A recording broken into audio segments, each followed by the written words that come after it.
बेरोजगार अध्यापक यूनियन के द्वारा शिक्षा मंत्री विजय इंदर सिंगला के घर के बाहर धरना दिया जा रहा था, लेकिन अचानक ही पुलिस के द्वारा बेरोजगार अध्यापकों को घर के बाहर से गिरफ्तार किया गया और पुलिस स्टेशन ले जाया गया।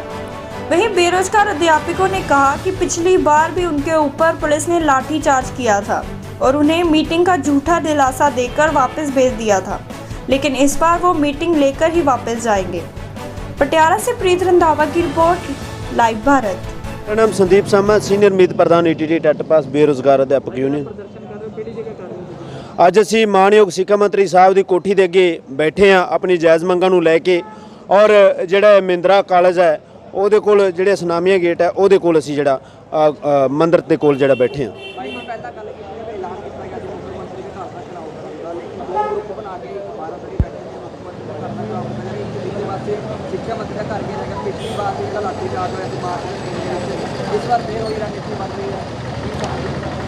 ਅਸੀਂ ਇਸ ਤੋਂ ਇਹ ਸਮਝਦੇ ਹਾਂ ਕਿ ਜਿਸ ਤਰ੍ਹਾਂ 18 ਦਸੰਬਰ ਨੂੰ ਸਾਨੂੰ ਜਿਹੜਾ ਲਾਠੀਚਾਰਜ ਕੀਤਾ ਗਿਆ, 19 ਦਸੰਬਰ ਨੂੰ ਸਾਨੂੰ ਜਿਹੜਾ ਚੱਕ ਕੇ ਜੇਲ੍ਹਾਂ ਦੇ ਵਿੱਚ ਡੱਕਿਆ ਗਿਆ ਤੇ ਖੁਰਦ-ਬੁਰਦ ਕੀਤਾ ਗਿਆ ਉਸ ਤੋਂ ਬਾਅਦ, ਔਰ ਪਿਛਲੇ ਸਾਲ 2019 ਦੇ ਵਿੱਚ ਜਾਈਏ ਤਾਂ ਸਾਡੇ 'ਚ ਲਾਠੀਚਾਰਜ ਕੀਤਾ ਗਿਆ, ਇੱਕ ਜ਼ਬਰਦਸਤ ਲਾਠੀਚਾਰਜ ਕੀਤਾ ਗਿਆ ਜਿਹਦੇ ਤੋਂ ਭਾਵੁਕ ਹੋ ਕੇ ਸਾਡੇ ਸਾਥੀਆਂ ਨੇ ਨਹਿਰਾਂ ਦੇ ਵਿੱਚ ਤੱਕ ਛਾਲਾਂ ਮਾਰੀਆਂ।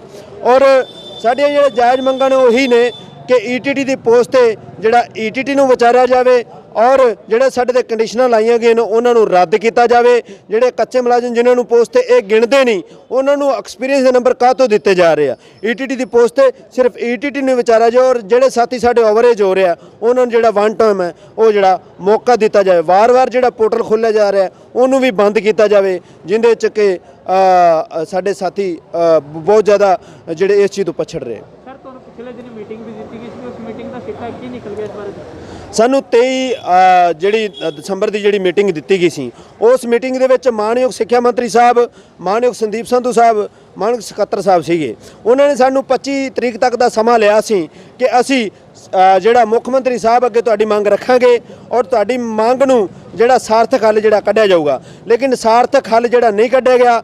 ਇਸ ਲਈ ਹੀ ਜਿਹੜੇ ਬੇਰੁਜ਼ਗਾਰਾਂ ਨੇ ਦੁਬਾਰਾ ਫਿਰ ਪਟਿਆਲੇ ਵੱਲ ਨੂੰ ਜਿਹੜਾ ਕੂੰਜ ਕੀਤੀ ਹੈ, ਜਿਹੜਾ ਮੁੱਖ ਮੰਤਰੀ ਸਾਹਿਬ ਦੀ ਕੋਠੀ ਦਾ ਜਿਹੜਾ ਐਲਾਨ ਕਰਕੇ, ਮੋਤੀ ਮਹਿਲ ਦਾ ਐਲਾਨ ਕਰਕੇ 12 ਦਰੀ ਵੀ ਸਾਡੇ ਸਾਥੀ ਬੈਠੇ ਆ, ਇੱਥੇ ਵੀ ਸਾਡੇ ਸਾਥੀ ਬੈਠੇ, ਗੁਪਤ ਐਕਸ਼ਨ ਜਿਹੜਾ ਕੀਤਾ, ਜਿਹੜਾ ਸਿੱਖਿਆ ਮੰਤਰੀ ਸਾਹਿਬ, ਮਾਨਯੋਗ ਸਿੱਖਿਆ ਮੰਤਰੀ ਸਾਹਿਬ ਦੀ ਕੋਠੀ ਦੇ ਬਾਹਰ ਜਿਹੜਾ ਪਟਿਆਲੇ ਬੈਠੇ ਆ, ਔਰ ਵੱਡੀ ਗਿਣਤੀ ਦੇ ਵਿੱਚ ਜਿਹੜੇ ਸਾਥੀ ਆ ਪੂਰੇ ਪੰਜਾਬ ਤੋਂ ਆ ਰਹੇ ਆ, ਭਰਾਤਰੀ ਜਥੇਬੰਦੀਆਂ ਵੱਲੋਂ ਆ ਰਹੇ ਆ ਔਰ ਕਿਸਾਨ ਜਥੇਬੰਦੀਆਂ ਵੱਲੋਂ ਵੀ ਆ ਰਹੇ ਆ। ਔਰ ਇੱਕ ਐਲਾਨ ਇਹ ਵੀ ਹੈ, ਹੋ ਸਕਦਾ ਹੈ ਕਿ ਸਾਡੇ ਸਾਥੀ ਜਿਹੜਾ ਦਿੱਲੀ ਵੱਲ ਨੂੰ ਵੀ ਜਿਹੜਾ ਕੂੰਜ ਹੈ ਉਹ ਕਰਨ, ਜੰਤਰ ਮੰਤਰ ਵੱਲ ਜਾਣ, ਜਿੱਥੇ ਕਿ ਕੈਪਟਨ ਜਿਹੜਾ ਕਿ ਕਾਂਗਰਸ ਸਰਕਾਰ ਵੱਲੋਂ ਟਕਵੰਜ ਰਚਿਆ ਜਾ ਰਿਹਾ 3 ਆਰਡੀਨੈਂਸਾਂ ਦੇ ਖਿਲਾਫ। ਲੇਕਿਨ ਜਿਹੜੇ ਜਿਸ ਤਰ੍ਹਾਂ ਦੇ ਕਾਨੂੰਨ ਬੇਰੁਜ਼ਗਾਰਾਂ ਦੇ ਥੋਪੇ ਜਾ ਰਿਹਾ, ਇਹਨਾਂ ਦੀ ਕਰਨੀ ਤੇ ਕਥਨੀ 'ਚ ਬਹੁਤ ਫਰਕ ਹੈ। ਇੱਕੇ ਸਿੱਕੋ ਦੇ ਸਾਰੇ ਪਹਿਲੂ ਨੇ ਜੀ। ਅੱਜ ਅਸੀਂ ਸ਼ਾਂਤਮਈ ਰੂਪ ਦੇ ਵਿੱਚ ਜਿਹੜੇ ਸਿੱਖਿਆ ਮੰਤਰੀ ਸਾਹਿਬ ਦੀ ਕੋਠੀ ਦੇ ਬਾਹਰ ਬੈਠੇ ਰਹਾਂਗੇ। ਇੱਥੇ ਅਗਰ ਸਾਡੀ ਮੰਗ ਕੋਈ ਨਹੀਂ ਸੁਣੀ ਜਾਂਦੀ, ਇਸ ਤੋਂ ਬਾਅਦ ਜਿਹੜੀ ਸਾਡੀ ਸਟੇਟ ਕਮੇਟੀ ਉਹ ਬੈਠੂਗੀ, ਬੈਠਣ ਤੋਂ ਬਾਅਦ ਇਸ ਸੰਘਰਸ਼ ਨੂੰ ਕੀ ਰੂਪ ਰੇਖਾ ਦੇਣੀ ਹੈ ਉਹ ਜਿਹੜਾ ਅੱਗੇ ਵਧਿਆ ਜਾਊਗਾ। ਪੱਕਾ ਮੋਰਚਾ ਸਾਡਾ ਇੱਥੇ ਚੱਲ ਰਿਹਾ ਜੀ, ਪੱਕਾ ਮੋਰਚਾ ਚੱਲ ਰਿਹਾ। ਪੱਕੇ ਮੋਰਚੇ ਦੇ ਵਿੱਚ ਹੀ ਸਾਡੀ ਅਗਰ ਸਾਡੀਆਂ ਮੰਗਾਂ ਨਹੀਂ ਸੁਣੀਆਂ ਜਾਂਦੀਆਂ ਤਾਂ ਜਿਹੜਾ ਸਾਡਾ ਸੰਘਰਸ਼ ਹੈ ਉਹ ਹੋਰ ਹੀ ਰੂਪ ਲਊਗਾ ਜੀ। ਦੇਖੋ ਜੀ, ਪਿਛਲੇ ਦਿਨੀ 19 ਦਸੰਬਰ ਨੂੰ ਸਾਡੇ ਜਿਹੜਾ ਪ੍ਰੋਟੈਸਟ ਹੋਇਆ ਸੀਗਾ, ਉਸ ਪ੍ਰੋਟੈਸਟ ਸਮੇਂ ਸਾਨੂੰ 23 ਦੀ ਜਿਹੜੀ ਇੱਕ ਮੀਟਿੰਗ ਮਿਲੀ ਸੀਗੀ, 23 ਦਸੰਬਰ ਦੀ। ਉਸ ਮੀਟਿੰਗ ਦੇ ਵਿੱਚ ਸਾਡਾ ਕੋਈ ਪੁਖਤਾ ਹੱਲ ਨਹੀਂ ਕੀਤਾ ਗਿਆ, ਕਿਉਂਕਿ ਉਸ ਮੀਟਿੰਗ ਦੇ ਵਿੱਚ captain Sandeep Sandhu, education secretary ਤੇ ਐਜੂਕੇਸ਼ਨ ਮਿਨਿਸਟਰ ਬੈਠੇ ਸੀਗੇ। ਮੀਟਿੰਗ ਦੇ ਵਿੱਚ ਤਕਰੀਬਨ ਸਾਡੀ ਘੰਟਾ ਇੱਕ ਮੀਟਿੰਗ ਚੱਲੀ ਸੀਗੀ। ਸਾਡੀ ਇਹੋ ਹੀ ਮੰਗ ਸੀ ਕਿ ਜਿਹੜੀ ਸਾਡੀ ਜਾਇਜ਼ ਮੰਗ ਹੈ ਵੀ ਈਟੀਟੀ ਦੀ ਨੂੰ ਜਿਹੜੀ ਹੈ ਪ੍ਰੈਫਰੈਂਸ ਦਿੱਤੀ ਜਾਵੇ, ਕਿਉਂਕਿ ਬਾਹਰਲੀ ਸਟੇਟਾਂ ਦੇ ਵਿੱਚ ਵੀ ਜਿਹੜੀ ਹੈ ਈਟੀਟੀ ਹੈਗੀ ਹੈ, ਪ੍ਰਾਇਮਰੀ 1 ਤੋਂ ਲੈ ਕੇ 5th ਤੱਕ ਜਿਹੜੇ ਪੜ੍ਹਾਉਣ ਲਈ ਈਟੀਟੀ ਦੇ ਜਿਹੜੇ 2 ਸਾਲ ਦਾ ਕੋਰਸ ਕਰਿਆ ਹੈ ਉਸ ਨੂੰ ਪ੍ਰੈਫਰੈਂਸ ਦਿੱਤੀ ਜਾਂਦੀ ਹੈ। ਪਰੰਤੂ ਇਸ ਦੇ ਉਲਟ ਪੰਜਾਬ ਦੇ ਵਿੱਚ ਜਿਹੜੀ 2364 ਪੋਸਟਾਂ ਦੀ ਭਰਤੀ ਆਈ ਹੈ ਉਸ ਦੇ ਵਿੱਚ ਬੀਐਡ ਨੂੰ ਜਿਹੜਾ ਕੰਸੀਡਰ ਕੀਤਾ ਜਾ ਰਿਹਾ ਹੈ ਈਟੀਟੀ ਦੀ ਪੋਸਟ 'ਤੇ। ਸੋ ਅਸੀਂ ਸਰਕਾਰ ਕੋਲੋਂ ਇਹੀ ਦੁਬਾਰਾ ਫਿਰ ਮੰਗ ਲੈ ਕੇ ਅੱਜ ਮੋਤੀ ਮਹਿਲ ਵੱਲ ਜਾ ਰਹੇ ਹਾਂ ਕਿ ਸਾਡੀ ਜਿਹੜੀ ਮੰਗ ਹੈ ਜਾਇਜ਼ ਹੈ, ਉਸ ਨੂੰ ਤੁਸੀਂ ਪੂਰਾ ਕਰੋ। ਜਿਹੜੀ ਈਟੀਟੀ ਦੀ ਪੋਸਟ ਹੈ ਉਸ 'ਤੇ ਈਟੀਟੀ ਨੂੰ ਹੀ ਕੰਸੀਡਰ ਕਰੋ।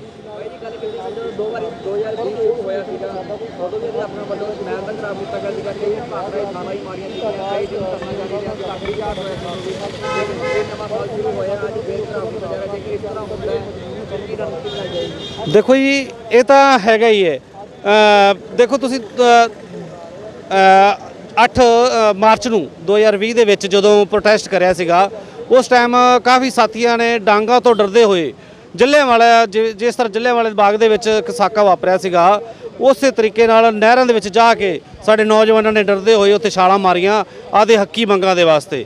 ਸੋ ਜੇਕਰ ਸਰਕਾਰ ਸਾਡੀਆਂ ਮੰਗਾਂ ਤੇ ਖਰੇ ਨਹੀਂ ਉਤਰਦੀ, ਇਸ ਤੋਂ ਤਿੱਖਾ ਪ੍ਰੋਟੈਸਟ ਹੋਊਗਾ, ਕਿਉਂਕਿ ਸਾਡੀਆਂ ਜਾਇਜ਼ ਮੰਗਾਂ ਨੇ। ਜੇਕਰ ਸਾਡੇ ਕੋਲ ਕੋਈ ਗਲਤ ਕਿਸੇ ਤਰ੍ਹਾਂ ਦੀ ਕੋਈ ਮੰਗ ਕਰ ਰਹੇ ਹੋਈਏ ਤਾਂ ਸਰਕਾਰ ਸਾਨੂੰ ਕਹਿ ਸਕਦੀ ਹੈ, ਕਿਉਂਕਿ ਜਿਹੜੀ ਸਾਡੀ ਮੰਗ ਹੈ ਈਟੀਟੀ ਦੀ 2 ਸਾਲਾਂ ਦਾ ਜਿਹੜਾ ਪ੍ਰੋਟੈਸਟ ਅਸੀਂ ਕੋਰਸ ਕਰਿਆ ਹੋਇਆ ਹੈ, ਜੇਕਰ ਬੀਐਡ ਸਾਡੀ ਪੋਸਟਾਂ ਤੇ ਕੰਸੀਡਰ ਹੁੰਦੀ ਹੈ ਤਾਂ ਈਟੀਟੀ ਵਾਲੇ ਸਾਰੇ ਦੇ ਸਾਰੇ ਜਿਹੜੇ ਉਹ ਬਾਹਰ ਜਾਂਦੇ ਤੇ ਬੇਰੁਜ਼ਗਾਰ ਰਹਿ ਜਾਣਗੇ। ਸੋ ਸਾਡੀ ਤਾਂ ਇਹੋ ਹੀ ਮੰਗ ਹੈ ਵਾਰ-ਵਾਰ ਕਿ ਈਟੀਟੀ ਨੂੰ ਪ੍ਰੈਫਰੈਂਸ ਦੇ ਕੇ ਤਾਂ ਈਟੀਟੀ ਦੀ ਪੋਸਟ ਤੇ ਈਟੀਟੀ ਨੂੰ ਵਿਚਾਰਿਆ ਜਾਵੇ। ਨਾਲ ਜਿਹੜੇ ਕੇਡਰ ਜਿਹੜਾ ਵਲੰਟੀਅਰ ਰੱਖਿਆ ਹੋਇਆ ਉਹਨਾਂ ਨੂੰ 10 ਨੰਬਰ ਜਿਹੜੇ ਉਹਨਾਂ ਨੂੰ ਦਿੱਤੇ ਜਾ ਰਹੇ ਨੇ, ਈਟੀਟੀ ਦੇ ਅੱਗੇ ਜਾ ਕੇ ਖੜਾ ਕੀਤਾ ਜਾ ਰਿਹਾ ਹੈ, ਉਹਨਾਂ ਨੂੰ 10 ਨੰਬਰ ਨਾ ਦੇ ਕੇ ਜਿਹੜਾ ਕਿ ਈਟੀਟੀ ਦੇ ਟੈਸਟ ਦੇ ਵਿੱਚ ਬਰਾਬਰ ਜਿਹੜਾ ਰੱਖ ਕੇ ਉਹਨਾਂ ਨੂੰ ਵਿਚਾਰਿਆ ਜਾਵੇ, ਤਾਂ ਜੋ ਉਹਨਾਂ ਦੀ ਮੈਰਿਟ ਜਿਹੜੀ ਸਹੀ ਬਣ ਸਕੇ, ਤਾਂ ਸਾਰੇ ਜਿਹਨਾਂ ਕੰਪੀਟੀਸ਼ਨ ਦੇ ਵਿੱਚ ਜਿਨ੍ਹਾਂ ਨੂੰ ਰੁਜ਼ਗਾਰ ਜਿਹੜਾ ਉਹ ਮਿਲ ਸਕੇ।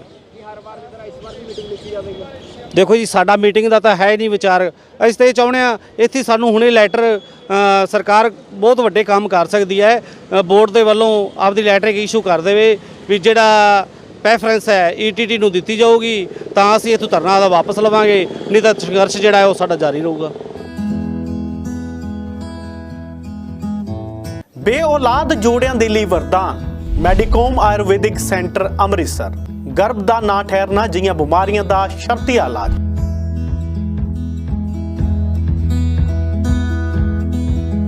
चौदह से लेके 16% तक जो नई जनरेशन के कपल्स हैं वो इनफर्टाइल हैं, क्योंकि उनका खाना पीना रहन सहन इनएक्टिव लाइफस्टाइल इसमें बड़ा रोल प्ले करता है।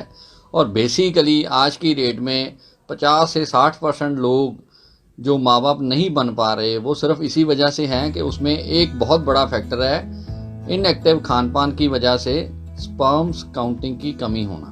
निराश हो चुके जोड़े एक बार जरूर संपर्क कर मैडिकॉम आयुर्वेदिक सेंटर अमृतसर।